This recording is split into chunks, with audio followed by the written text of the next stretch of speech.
আজ হনুমান জয়ন্তী উপলক্ষে দমদম বালাজি হনুমান মন্দিরে সমর্পণ এক কদম সমাজের উদ্যোগে পুণ্যার্থীদের উদ্দেশ্যে সেবা শিবিরের আয়োজন করা হয়। প্রায় 2000 মানুষের হাতে তুলে দেওয়া হলো জল শরবত। সমর্পণ এক কদম এইভাবেই মানুষের পাশে সর্বদা থাকতে দেখা যায়।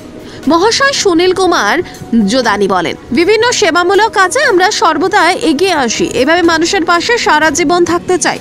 সকাল 9টা থেকে বেলা 12টা পর্যন্ত আমাদের এই কর্মসূচি চলে। তারা সাধারণ মানুষের জন্য জল শরবত, জলজিরার জল আয়োজন করেছে। এই প্রবল গরমে তারা অন্তত 2000 মানুষকে জল সেবা দিতে পারবে। এই আয়োজন করতে পেরে তারা খুবই খুশি। সুনীল যোদানির সঙ্গে এই কর্মসূচিতে সহায়তা করেন সন্তোষ ফোগলা।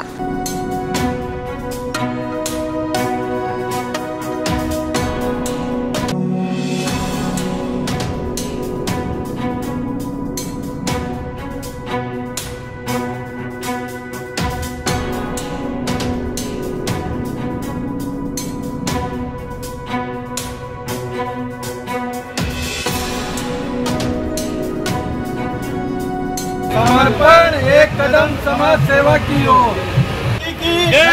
दमदम बालाजी की जय। दमदम बालाजी की जय। ग्लुकोन-डी আছে, বিস্কুট আছে, জলজিরা জল আছে और শুধু জল भी আছে। वो सब আমি আজকে এই কাছাকাছি 2000 লোকে করেছি। সকালে আমার 9টার সময় শুরু হয়েছে, ওই 12 সাড়ে 12টার সময় চলবে। সমাপনী মূল্যে তো আই ক্যাম্প করছি আর ব্লাড ক্যাম্প হচ্ছে।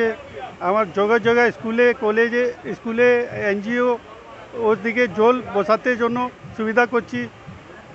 কি বলবেন যারা আজকে পুজো দিতে এসেছেন? ওটাই এইটাই বলে কি আমার থেকে যত সেবা হবে আমি করব। সমাপন দ্বারা যতটুকু আমি সেবা করব ভক্তর জন্য। আর মর্নিং থেকে লাগছি। আবার জল সেবা দিনেশ খেমকা আমাকে বলেছে কি তুমি আমাকে একটু সহ্য করো, সঙ্গে মিলে আপনি কাজ করছি। তো জল সেবার সঙ্গেই আমি মিলিয়ে কাজ করছি। কল্পনা আছে আমার, তো একটাই কথা আছে কি আমার মিলিয়ে এক সংস্থা মিলিয়ে কাজ করলে তো একটু ভালো হয়ে যাবে। তো একটা সংস্থাও তো ভালো মতন কাজ করতে পারবে না, তো মিলিয়ে কাজ করলে অনেক বেশি প্রচুর ভালো মতন কাজ হয়ে যায়। তো আমি দিনেশ খেমকাকে ধন্যবাদ দিচ্ছি। আমার নাম সুনীল কুমার যোদানি। এই মন্দির অনেক পুরনো, যেকে বলা যায় পশ্চিমবঙ্গ ভিতরে একমাত্র ইটের হনুমানজি মন্দির আছে যেখানে সবাই ভক্তদের সংকটটা উনি কেটে দেন। আর আজকে হনুমান জয়ন্তী, সবাই ভালোভাবে, শান্তিভাবে, সুস্থভাবে নিজের ফ্যামিলিকে নিয়ে চলুক। হনুমান জয়ন্তী সবাইকে বেস্ট বিশেষ। হনুমানজি সবাই আমাদেরকে বল বুদ্ধি বিদ্যা দেন, আমরা ভালো পথে চলি, এইটাই বাবাকে বলি।